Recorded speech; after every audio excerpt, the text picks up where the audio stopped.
Okay. Here's another one about a turtle.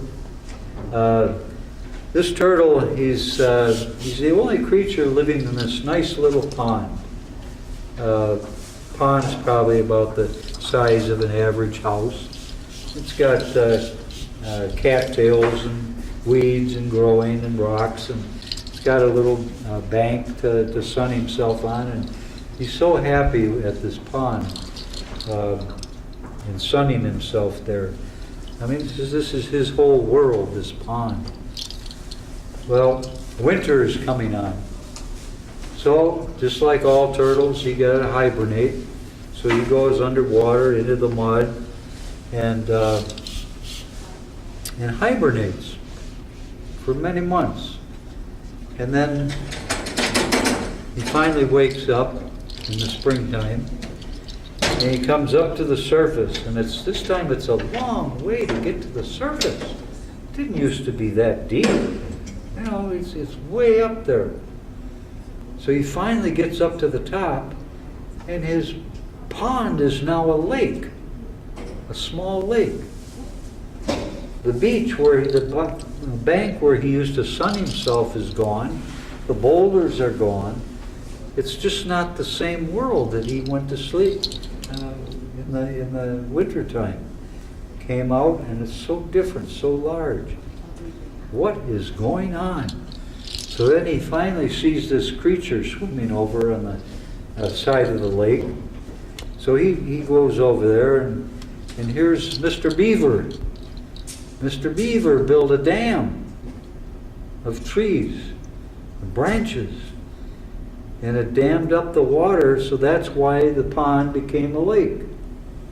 And the turtle was mad. He said, well, what are you doing? You can't do this. This is my pond. This is my home. You've ruined it. You've made it too big. I've lost my place to lay down in the sun, and everything has changed. Well, said the beaver, this is my way of living. I build dams. My home is made of wood, and it's half submerged in the water. But that's how I live. I make dams and I make little lakes. That's how I live. And I'm not going to stop doing that. This is my home. Well, no, you can't. This is my home. It's always been my home. You've ruined it. And, well, let's have some kind of competition. If you win, you keep your pond. If I win, I keep my lake. That's the way it's going to be.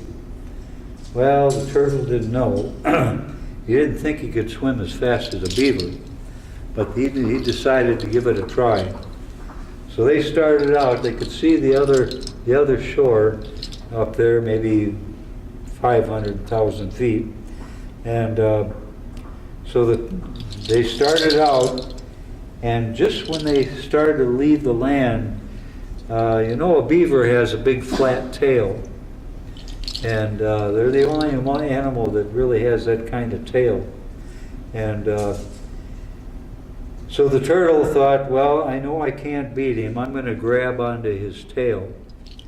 And so when he bit into his tail to hold on, of course, the beaver pulled him across the lake. The beaver, he could feel something on his tail, but he didn't dare look back because he was wanting to make sure he won this race. So they got about, maybe 3/4 of the way across the lake with the beaver pulling the turtle, grabbed onto his tail. And when they got close to the shore, the turtle bit real hard into the beaver's tail. And the beaver said, ouch, and threw up his tail, and turtle went flying all the way to the other side, landed on the shore. And when the beaver looked up, he couldn't believe it. I mean, he was faster than the turtle, but here was the turtle already there. Never realized that the turtle had pulled a trick on him. Grabbed onto his tail and flew up to the shore. Well, they argued about who officially won, but they finally made up and became friends, and Beaver promised to not build any more dams right there, and just keep the one he had, And Turtle finally got used to the larger pond, and eventually some shore showed, and weeds and cattails grew again, and so they became good friends and shared the pond, which was both of their worlds now.